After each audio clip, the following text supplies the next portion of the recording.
Hello everyone. I want to address an issue that may or may not affect modern plane makers. It's potentially a delicate subject, and it's shrinkage. But it's not the kind of shrinkage you think. The shrinkage for plane makers is within the bodies of the planes that you're using, especially if you collect older planes. So what I've experienced in the past, and I was able to find one plane that I remembered that suffers from this problem, is I'm able to remove the wedge in this very small coffin plane, but the blade has a lot of friction and it's stuck in the body of the plane. Now I could probably pull this out, but that'll show you how little slack there is. Now the reason why is because this probably fit very well when the plane was new, but the plane continued to dry out and lose moisture. And whenever wood loses moisture, it gets reduced in size. It shrinks. So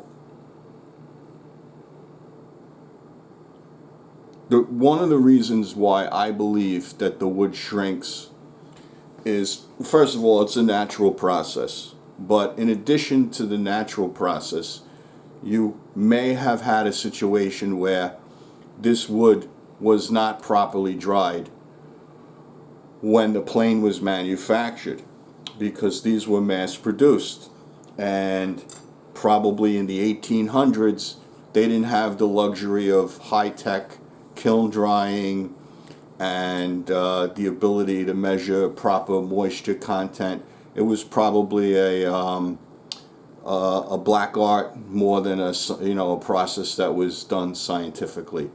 So when they needed to make planes, they took the driest wood they had and they made them, and they went out the door. People used them until they started to split, until they started to check, until they started to shrink. And you can also see here these abutments have cracked, and that may or may not be because of shrinkage as well. So we know that there were moisture issues with the older planes. How does that manifest itself? Well, if you buy an older plane, there may or may not be any indication that there's shrinkage within the body of the plane, and that's really what I want to talk about.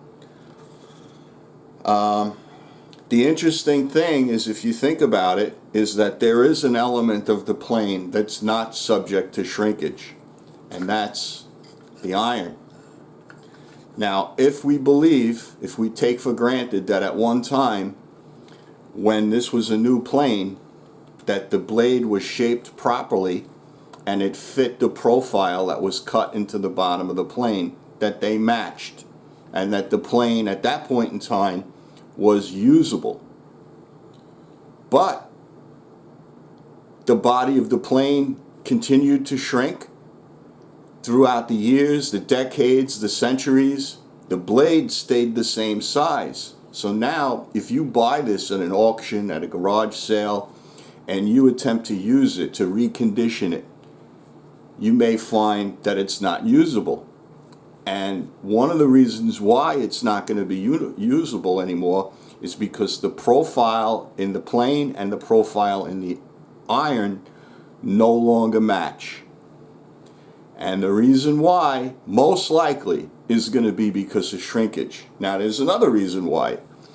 They may have never mated and matched to begin with, which we have really no way of knowing. So my focus is really on the changes that are in the body of the plane due to shrinkage. So when you're reconditioning a plane like this, you have to be aware of that and then adjust the profile accordingly. And you're definitely going to, at that point, you're going to need to reshape the iron to match the body of the plane. Now this is not, I could do a separate video on how to recondition planes. I don't want to get into that right now. All I want to really talk about is about the need for collectors to recognize that there is shrinkage within the body of the planes. Now I have another bead plane here right now, and this one's got quite a bit of shrinkage in it. There's no way, I tried this before when I had the blade loose, there's no way I can position this iron anywhere in this plane where it would be appropriate for me to set the wedge, set the blade, and start using it. It's all wrong. So either this was poorly made and set up from the very beginning, or more than likely it suffered from shrinkage throughout the years. Now we have a molding plane right here with what I would call a complex bottom, and this has more ins and outs, tips, ridges and stuff. So you have major surfaces that the contour of the blade has to follow. So if this was set up properly at one time, and then the body of this plane shrinks in either direction, this way or this way, these points are no longer going to line up. You're going to get some cutting action, but as you try and tune this blade to cut through the entire profile, you're going to find that it doesn't match. And where the blade is heavy, it'll be too hard to push. So in other words, in order to raise the blade up to the lowest point, so that the lowest point cuts, the highest point is going to produce a heavy cut, and it's going to be unusable.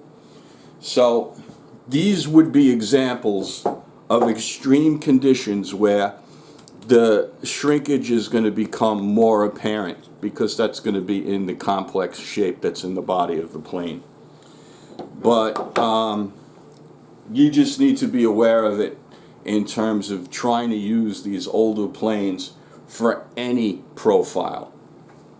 I can also tell you that even in a rabbit plane where you have almost no profile, it's just a flat bottom with two sides, if you want the blade to be flush to the sides so that you can make true rabbit cuts with a straight edge, you may find, which I have in some of my planes, that the body of the plane shrunk, and that the sides of the iron are now proud of the body of the plane. So they would need to be tuned to the smaller shape of the body so that the plane operates properly. Anyway, I just wanted to bring that to everybody's attention. It's kind of like a little tip that plane makers should know. And the other reason that I mention it is because it reinforces my theories about harvesting your own lumber, sealing the ends, and drying them properly. That's so that you don't have this problem with your own planes that you make later on when you pick them up and use them, because that will happen to you when you're making modern planes if you're harvesting and preparing your own blanks. So everybody, have a good day, stay strong, thank you so much.